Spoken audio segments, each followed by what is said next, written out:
learners and gardeners. I wanted to talk to you today about how you can make your own worm farm or space to vermicompost.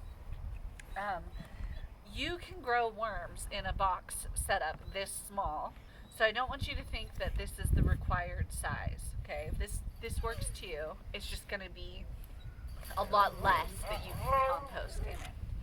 So I have chosen 2 boxes. They need to be able to nest in each other, so it's really best if they're the same type of box. But a lot of times it works really well for the top box, because you're going to nest them together, to actually be shallower or a smaller size than the bottom box. It isn't essential, and I'll show you how to deal with that in a few minutes. So you're going to have your 2 boxes. First thing you're going to do is nest them together. So like this, right? And drill holes in the side that line up with each other. It's important they line up because the whole point of the holes is for there to be airflow. So then you're going to choose whichever box is going to be your top box.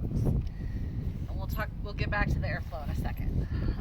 Your top box needs to allow moisture to drain into the bottom box.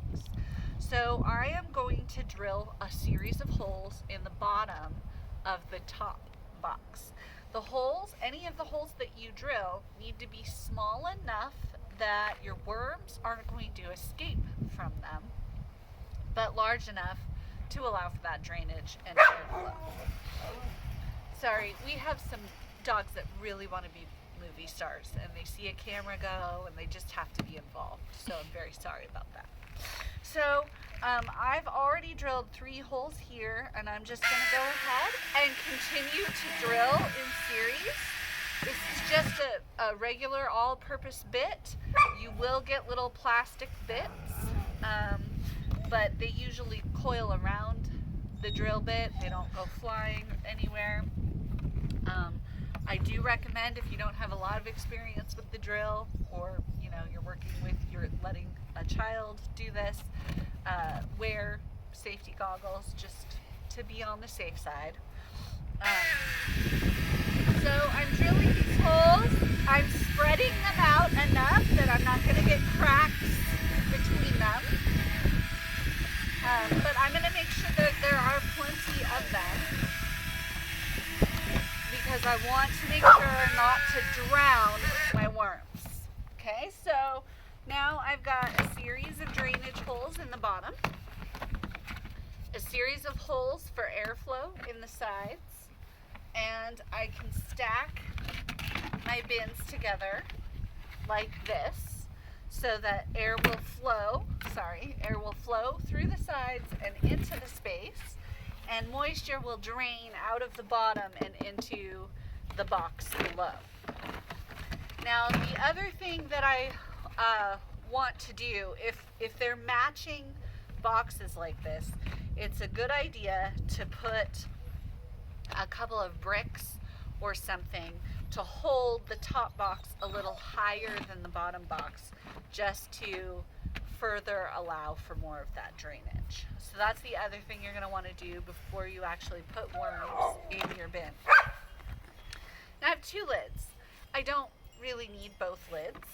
I can use this lid just as another place to set the whole setup, just to protect against any spills or extra accidental drainage. But my lid that I'm going to use as the top for the whole system also should have holes in it, again, for airflow.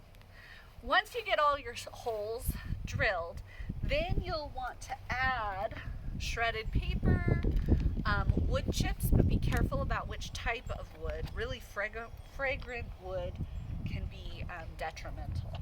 Okay, so inside your box is going to look something like this. You're going to want to fill it with whatever bedding you're using. So in this case, it's shredded paper. You're going to want to get it wet enough that it's kind of like a wrung out sponge. It's not dripping, but it is definitely moist. And then you'll want to just put just a little bit of greens and things in there for your worms to eat. So they will mostly congregate around that food. Here's one here and another one here. You can see where they're really clumped up. They will congregate around that food unless they want to take a rest. And that's when they need the cleaner bedding to move into.